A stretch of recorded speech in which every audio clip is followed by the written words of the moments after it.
So England പറയുന്നത് India തരുന്ന ഏത് സ്കോറും ഞങ്ങൾ ചേസ് ചെയ്യാൻ പോകുന്നതാണ് പറയുന്നത്. സോ ചേസ് ചെയ്യാൻ കഴിയുമോ? ഇത്രയും വലിയൊരു സ്കോറ് ഇംഗ്ലണ്ടിന് നാളെ ചേസ് ചെയ്യാൻ കഴിയുമോ? ഇംഗ്ലണ്ടിൻ്റെ ബാസ്ബോളിന് ഈ ഒരു സ്കോറിനെ മറികടക്കാൻ കഴിയുമോ? മറികടക്കുകയാണെങ്കിൽ ചരിത്രം എന്ന് പറയേണ്ടിയിരിക്കുന്നു. ഇന്നേ വരെ ടെസ്റ്റ് ക്രിക്കറ്റിൽ ആരും ഈ സ്കോർ മറികടന്നിട്ടില്ല. ഇംഗ്ലണ്ടിന് 602 റൺസ് വേണം. എന്നാൽ ഇന്നത്തെ മത്സരം അവസാനിക്കുമ്പോൾ ഇംഗ്ലണ്ട് 72-ൽ 3 വിക്കറ്റ് നഷ്ടമായി. ഇനി 536 റൺസ് ഇംഗ്ലണ്ടിന് വേണം. ഇന്ത്യക്ക് 7 വിക്കറ്റ് ഉണ്ട്. ഇംഗ്ലണ്ടിന് ജയിക്കണമെങ്കിൽ 536 റൺസ് വേണം. സോ ബാസ്ബോൾ കളിച്ച് ഈ ചരിത്ര നേട്ടം നേടാൻ കഴിയുമെന്നാണ് എല്ലാവരും നാളെ നോക്കുന്നത്.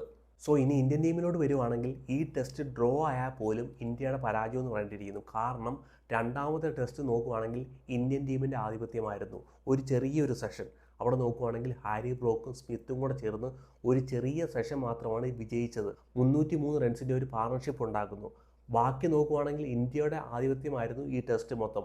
ഒന്നാമത്തെ ദിവസം, രണ്ടാമത്തെ ദിവസം, മൂന്നാമത്തെ ദിവസം, ഇന്ന് 4-ാമത്തെ ദിവസം പോലും ഇന്ത്യയുടെ ബാറ്റർമാരുടെ, ഇന്ത്യയുടെ ബോളർമാരുടെ ആധിപത്യമായിരുന്നു. ഇവിടുന്ന് ഈ മത്സരം ഡ്രോ ആയാൽ ഇന്ത്യയുടെ പരാജയം. ലോർഡ്സിലോട്ട് പോകുമ്പോഴത്തേന് ഇംഗ്ലണ്ട് 1, ഇന്ത്യ 0 പോകേണ്ടതായിട്ട് വരും. ഇന്ത്യൻ ടീം ഷെല്ലിലോട്ട് പോകേണ്ടതായിട്ട് വരും ബാക്കിയുള്ള മത്സരത്തിൽ. സോ ഇവിടുന്ന് ജയിച്ച് കയറുക ഇന്ത്യയുടെ ടീം. ഇന്ത്യയുടെ ഫാസ്റ്റ് ബോളർമാർ ചെയ്യേണ്ട കാര്യങ്ങളൊക്കെ ചെയ്തു തന്നിട്ടുണ്ട്. ഇപ്പം നോക്കുവാണെങ്കിൽ ഇംഗ്ലണ്ട് 72-ൽ 3. പിന്നെ ഇന്ത്യ ഇന്നത്തെ മത്സരം ഡിക്ലെയർ ചെയ്യാൻ അരമണിക്കൂർ വൈകിയെന്ന് ഞാൻ പറയും. പേടിച്ച് വിറച്ചാണ് ഇന്ത്യ ഇത് കളിച്ചത്. എത്ര റൺസ് ഇവർക്ക് കൊടുക്കും? ഇമാരാണ് അടിച്ചാലോ? ഹാരി ബ്രോക്കും സ്മിത്തും കൂടെ ചേർത്ത് ഒരു 303 റൺസ് എടുത്തല്ലോ. അതിൻ്റെ ഒരു ഭയം ഇന്നേ വരെ ജിയുടെ മനസ്സിൽ നിന്നും, ഗില്ലിൻ്റെ മനസ്സിൽ നിന്നും, ഇന്ത്യയുടെ ഫാൻസിൻ്റെ മനസ്സിൽ നിന്നും പോയിട്ടില്ലെന്ന് തന്നെ പറയേണ്ടിയിരിക്കുന്നു. ഇന്നത്തെ ഇന്ത്യയുടെ കളി കണ്ടിട്ട് സത്യം പറഞ്ഞു കഴിഞ്ഞാൽ ഭയന്നാണ് കളിച്ചത്. 600 അല്ല 650 റൺസ് ആണെങ്കിലും ഇന്ത്യ വെച്ചേനെ. പിന്നെ ആരോ പറഞ്ഞ് മതിയടാ, ഒരു ഹാഫ് അവർ മുമ്പേ ഡിക്ലെയർ ചെയ്തിരുന്നെങ്കിൽ മിക്കവാറും ഇംഗ്ലണ്ടിൻ്റെ 4 വിക്കറ്റ് പോകാൻ ചാൻസ് ഉണ്ടായിരുന്നു. ഓലി പോപ്പ് നോക്കുവാണെങ്കിൽ അവിടെ അത്ര കംഫർട്ടബിൾ ആയിട്ട് തോന്നുന്നില്ല. ഒരുപാട് ചാൻസ് കൊടുക്കുന്നു. അവിടെ ഒരു ഹാഫ് അവർ കൂടെ ഉണ്ടായിരുന്നെങ്കിൽ ഓലി പോപ്പിൻ്റെ വിക്കറ്റ് എടുക്കാമായിരുന്നു. നോക്കുവാണെങ്കിൽ 72-ൽ 4 വിക്കറ്റ് പോയേനെ. സോ ഇന്ത്യയുടെ ഫാസ്റ്റ് ബോളർമാർ സൂപ്പറായിട്ട് ന്യൂ ബോൾ യൂട്ടിലൈസ് ചെയ്തു. പക്ഷേ ഇന്ത്യ അല്പം വൈകി ഡിക്ലെയർ ചെയ്യാൻ. പിന്നെ ഒരു കാര്യം നോക്കുവാണെങ്കിൽ നാളെ മഴയ്ക്കുള്ള ചാൻസ് കൂടുതലാണ്. 1, 2, 3 അവർ മഴ പെയ്യുവാണെങ്കിൽ ഇംഗ്ലണ്ടിനാണ് അഡ്വാൻറ്റേജ്. ഇന്ത്യ ഇന്ന് കാണിച്ചൊരു മിസ്റ്റേക്ക്, ഒരു ഹാഫ് അവർ മുമ്പേ ഡിക്ലെയർ ചെയ്യേണ്ടതായിരുന്നു. ഒരു 550 ഒക്കെ ഉണ്ടെങ്കിൽ ഒരിക്കലും എടുക്കാൻ പോകുന്നില്ല. 550 ഒന്നും ചേസ് ചെയ്യാന്ന് പറഞ്ഞാൽ അത്ര എളുപ്പമല്ല ടെസ്റ്റിൽ. ഇന്ന് അവരാരും ചെയ്തിട്ടുമില്ല. എൻ്റെ അഭിപ്രായത്തിൽ നാളെ അത് നടക്കാനും പോകുന്നില്ല. ഇംഗ്ലണ്ടിന് വേണമെങ്കിൽ ഈ മത്സരം ഡ്രോ ആക്കാം. ഈ മത്സരം ജയിക്കുമെന്ന് പറഞ്ഞാൽ 100-ൽ 1% ചാൻസേ ഉള്ളൂ. അറിയില്ല ആ 1% ചാൻസ് നാളെയാണോന്ന് അറിയില്ല. പക്ഷേ ഇന്ത്യ ഇത്ര ഭയന്ന് കളിക്കേണ്ട ഒരു ആവശ്യമില്ലായിരുന്നു. പിന്നെ ഇന്ത്യ കാഴ്ചവെച്ച മറ്റൊരു മിസ്റ്റേക്ക് എന്ന് പറഞ്ഞാൽ 2 റിവ്യൂ കൊണ്ട് കളഞ്ഞു. ശുഭ്മൻ ഗില്ലും ഋഷഭ് പന്തും കൂടെ ചേർന്ന് 2 റിവ്യൂ കൊണ്ട് കളഞ്ഞു. ഇനി നാളത്തെ ഒരു ഫുൾ ഡേ ഇന്ത്യ കളിക്കേണ്ട ഒരേ ഒരു റിവ്യൂ ആയിട്ടാണ്. അറിയില്ല അത് എത്രമാത്രം ഇന്ത്യക്ക് എഫക്റ്റ് ആകും എന്നുള്ള കാര്യത്തിൽ.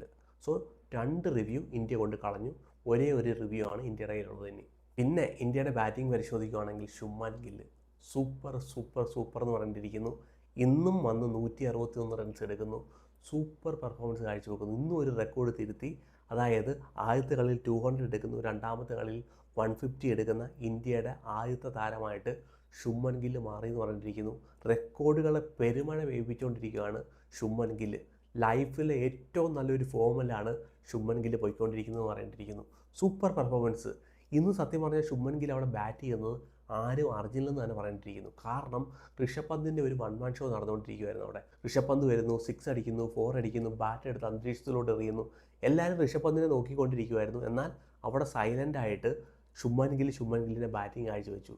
ഋഷഭ് പന്ത് അവിടെ ഔട്ടായപ്പോഴാണ് എല്ലാവർക്കും മനസ്സിലായത് ആണ്ടെ ശുഭ്മൻ ഗില്ല് 100 എടുക്കാൻ പോവുക എന്നുള്ളത്. സൂപ്പർ ബാറ്റിംഗ് കാഴ്ചവെക്കുന്നു. ഇന്ന് നോക്കുവാണെങ്കിലും ഒരു രീതിയിലുള്ള എററും കാഴ്ചവെച്ചില്ലെന്ന് പറഞ്ഞിരിക്കുന്നു. അത്ര ബ്യൂട്ടിഫുൾ ആയിട്ടാണ് ബാറ്റ് ചെയ്തത്. വിക്കറ്റ് എടുക്കാൻ അവർ പഠിച്ച പണി 18 നോക്കി. അവസാനം ജോസ് ടങ്ങിനെ കൊണ്ടുവന്ന് ഷോർട്ട് ബോൾ എറിഞ്ഞ് വിക്കറ്റ് എടുക്കാൻ നോക്കി. ആ ഓവറിൽ നല്ല രീതിയിൽ ജോസ് ടങ്ങിന് അടി കൊടുത്തെന്ന് പറഞ്ഞിരിക്കുന്നു. ശുഭ്മൻ ഗില്ല് സൂപ്പർ ബാറ്റിംഗ് കാഴ്ചവെക്കുന്നു. ബാറ്റിംഗ് ഓക്കെയാണ്. ഇനി ക്യാപ്റ്റൻസിലോട്ട് വരുവാണെങ്കിൽ ഡിഫൻസീവ് ക്യാപ്റ്റൻസി കാഴ്ചവെക്കാതിരിക്കുക. 536 റൺസ് വേണം ഇംഗ്ലണ്ടിന് ജയിക്കാൻ. നിങ്ങൾക്ക് 7 വിക്കറ്റ് എടുത്താൽ മതി. അങ്ങും ഇങ്ങുമൊക്കെ അടി കിട്ടുന്നത് കണ്ടുകൊണ്ട് ഫീൽഡ് തുറക്കരുത്, സ്ലിപ്പിനെ പൊട്ടിക്കരുത്, ഗല്ലിയെ മാറ്റരുത്, മിഡ് ഓണും മിഡ് ഓഫൊക്കെ അതുപോലെ തന്നെ വെക്കുക. അല്ലെങ്കിൽ ഫീൽഡിങ് പൊട്ടിച്ചിട്ട് ലെഗ് സൈഡിൽ ആൾക്കാരെ ഇടും. അവർ വന്നിട്ട് സിംഗിളും ഡബിളും എടുക്കും. ഈ മത്സരം അവന്മാരെ ഡ്രോ ആക്കാൻ നോക്കും. സോ അറ്റാക്കിംഗ് ഫീൽഡുമായിട്ട് തന്നെ ശുഭ്മൻ ഗില്ല് നാളെ പോകണം. ഡിഫൻസീവ് മോഡിലോട്ട് പോകരുത്. പിന്നെ ആകാശ് ദീപ് എന്നാ സൂപ്പറായിട്ടാണ് ബോൾ ചെയ്ത് നോക്കിക്കോണേ. അവിടെ വന്നിട്ട് ജോസ് റൂട്ടിൻ്റെ വിക്കറ്റ് എടുക്കുന്നു. നോക്കുവാണെങ്കിൽ ഗ്രീസിൽ നിന്ന് വൈഡായിട്ട് പോകുന്നു, സ്റ്റമ്പിൻ്റെ നേരെ എറിയുന്നു, അവിടെ ഒരു സൈഡ് വേസ് മൂവ്മെൻറ്റ് കിട്ടുന്നു, ലേറ്റ് മൂവ്മെൻറ്റ്, സൂപ്പർ ബോളിംഗ് കാഴ്ചവെക്കുന്നു, റൂട്ടിൻ്റെ കുറ്റി എടുത്തുകൊണ്ട് പോയി എന്ന് പറഞ്ഞിരിക്കുന്നു. രണ്ടാമത്തെ ടെസ്റ്റിൽ ഏറ്റവും മനോഹരമായ വിക്കറ്റ് എന്ന് പറഞ്ഞിരിക്കുന്നു. അതുപോലെ തന്നെ അപകടകാരിയായ ബെൻഡക്കൻ്റെ വിക്കറ്റ് എടുക്കുന്നു. ബെൻഡക്കൻ എന്ന് പറഞ്ഞാൽ ഇന്ത്യക്ക് ഒരു തലവേദന തന്നെയാണ്. ആദ്യത്തെ ടെസ്റ്റിൽ 147 റൺസ് എടുത്തു, ഇംഗ്ലണ്ടിനെ ചേസ് ചെയ്യാൻ സഹായിച്ച വ്യക്തി. ഈസി ആയിട്ട് വരുന്നു, ഫസ്റ്റ് ഇന്നിങ്സിൽ വിക്കറ്റ് എടുത്തുകൊണ്ട് പോകുന്നു, രണ്ടാമത്തെ ഇന്നിങ്സിൽ വന്നിട്ട് സൂപ്പറായിട്ട് ബോൾ ചെയ്യുന്നു. ആകാശ് ദീപൻ നോക്കുവാണെങ്കിൽ ഒരേ ചാനൽ തന്നെ ബോൾ ഹിറ്റ് ചെയ്ത് ബോൾ ചെയ്യുന്നു. ഒരു ലേറ്റ് മൂവ്മെൻ്റ് ഉണ്ട്, സൈഡ് വേസ് മൂവ്മെൻറ്റ് കിട്ടുന്നു, നല്ല ലൈനിൽ തന്നെ ബോൾ ചെയ്യുന്നു, സൂപ്പർ ബോളർ. പിന്നെ നോക്കുവാണെങ്കിൽ സിറാജ് സപ്പോർട്ട് ചെയ്തു, ഒരു വിക്കറ്റ് സിറാജിന് കിട്ടി. നോക്കുവാണെങ്കിൽ കൃഷ്ണ ആയാലും 3 ഓവറേ എറിഞ്ഞുള്ളൂ, നോക്കുവാണെങ്കിൽ നല്ല രീതിയിൽ എറിഞ്ഞു, ഒരേ ചാനൽ തന്നെ ഹിറ്റ് ചെയ്ത് എറിയുന്നതായിട്ട് കാണാൻ കഴിഞ്ഞു. ആ ഒരു പെർഫോമൻസ് നാളെയും കാഴ്ചവെക്കാൻ കഴിയും. പിന്നെ നോക്കുവാണെങ്കിൽ ഫാസ്റ്റ് ബോളർമാർ കാഴ്ചവെക്കാനുള്ള പെർഫോമൻസ് കാഴ്ചവെച്ചു. പുതിയ ബോളിൽ ഇനി എന്തായാലും ബോൾ പഴകിയിട്ടുണ്ട്, ഏകദേശം 16 ഓവറോളം ആയിട്ടുണ്ട്. മേ ബി ഇനി 4-5 ഓവർ മാത്രമേ ഇനി ഫാസ്റ്റ് ബോളർമാർക്ക് വലുതായിട്ട് ഷൈൻ ചെയ്യാൻ പറ്റത്തുള്ളൂ. ബാക്കിയുള്ള റോൾ വഹിക്കേണ്ടത് ജഡേജയും സുന്ദറും കൂടെ ചേർന്നാണ്.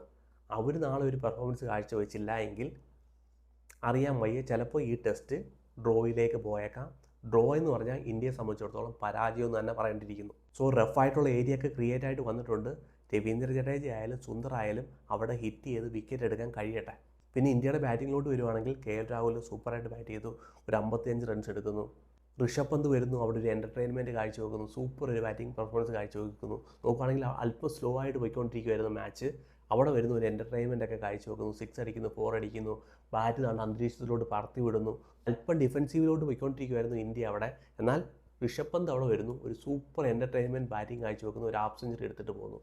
പിന്നെ dear cricketer give me more chance.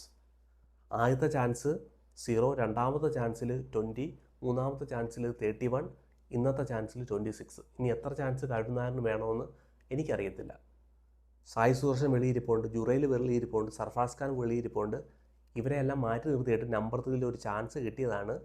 വരുന്നവരും പോകുന്നവരും എല്ലാം കളിക്കുന്നു. രവീന്ദ്ര ജഡേജ കളിക്കുന്നു, സുന്ദർ കളിക്കുന്നു. ഡൊമസ്റ്റിക് ക്രിക്കറ്റിൽ ഇത്രമാത്രം പെർഫോമൻസ് കാഴ്ചവെച്ച കരുണാകരന് കളിക്കാൻ പറ്റുന്നില്ല ഒരു പാട്ട പിച്ചിൽ അല്ലെങ്കിൽ ഒരു ഫ്ലാറ്റ് പിച്ചിൽ. ഇനി എന്ന് കളിക്കാനാണ്? ഇത്രയും നല്ലൊരു ചാൻസ്, ഇത്രയും നല്ലൊരു പിച്ച്, വരുന്നവരും പോകുന്നവരും എല്ലാം സ്കോർ ചെയ്യുന്ന ഒരു പിച്ചിൽ കരുണാകരന് കളിക്കാൻ കഴിയുന്നില്ല. നോക്കുവാണെങ്കിൽ ടെക്നിക്കൽ എറർ എന്ന് പറഞ്ഞിരിക്കുന്നു. സ്ട്രെയിറ്റ് ഡ്രൈവ് കളിക്കേണ്ട ഒരു ബോളിനെ കവർ ഡ്രൈവ് കളിക്കാൻ, നിങ്ങൾ കളി കണ്ടവർക്ക് മനസ്സിലായി കാണും. അവിടെ നോക്കുവാണെങ്കിൽ സ്ട്രെയിറ്റ് ഡ്രൈവ് കളിക്കേണ്ട ഒരു ബോളാണ്, അതിനെ കവർ ഡ്രൈവ് കളിക്കാൻ പോകുന്നു, വിക്കറ്റ് കൊണ്ട് കളയുന്നു. 4th സ്റ്റമ്പിൽ വന്നൊരു ബോളാണ്, അത് എങ്ങനെ പോയാലും ഡ്രൈവ് ചെയ്യാൻ പറ്റത്തില്ല, കവർ ഡ്രൈവ് ചെയ്യാൻ പറ്റത്തില്ല. സ്ട്രെയിറ്റ് കളിക്കുമായിരുന്നെങ്കിൽ വിക്കറ്റ് പോകത്തില്ലായിരുന്നു. സോ ടെക്നിക്കൽ എററാന്ന് പറഞ്ഞിരിക്കുന്നു. ഇതൊക്കെ എന്ന് മാറ്റുമെന്ന് അറിയത്തില്ല. ഇനിയും ഗൗതം ഗംഭീർ ടീമിൽ വെക്കുമെന്നുള്ള കാര്യത്തിലും അറിയത്തില്ല. എന്നാലും കൊള്ളാം, 8 വർഷത്തിന് ശേഷം ടീമിലോട് തിരിച്ചു വരുന്നു, സൂപ്പർ പെർഫോമൻസ് കാഴ്ചവെക്കുമെന്ന് പറഞ്ഞിരിക്കുന്നു, ഒരു സത്യം പറഞ്ഞ ഒരു ഫ്ലാറ്റ് പിച്ചിൽ. പിന്നെ നോക്കുകയാണെങ്കിൽ രവീന്ദ്ര ജഡേജ സൂപ്പറായിട്ട് ബാറ്റ് ചെയ്തെന്ന് പറഞ്ഞിരിക്കുന്നു. ഗില്ലുമായിട്ട് ചേർന്ന് പിന്നെ ഒരു 175 റൺസിൻ്റെ ഒരു പാർട്ണർഷിപ്പ് ഉണ്ടാക്കുന്നു. അല്പം സ്ലോ ആയിട്ടൊക്കെ കളിച്ചത്, പിന്നെ അവസാനം നോക്കുകയാണെങ്കിൽ റൺ ഉയർത്താൻ കഴിഞ്ഞു. എന്ത് തന്നെ ആയാലും ഒരു 608 റൺസിൻ്റെ സ്കോർ ഇംഗ്ലണ്ടിന് കൊടുക്കാൻ രവീന്ദ്ര ജഡേജയുടെ ബാറ്റിങ്ങും അവിടെ സഹായിച്ചു എന്ന് പറഞ്ഞിരിക്കുന്നു. ഓവറോൾ നോക്കുകയാണെങ്കിൽ ഇന്ത്യ തന്നെ ഡോമിനേറ്റ് ചെയ്ത ഒരു ദിവസം. എഡ്ബാസിലിന് ഇന്ത്യക്ക് ടെസ്റ്റ് ജയിക്കാൻ കഴിഞ്ഞിട്ടില്ല. നാളെ ആയിരിക്കട്ടെ ആ ഒരു ചരിത്ര വിജയത്തിൻ്റെ ദിവസം.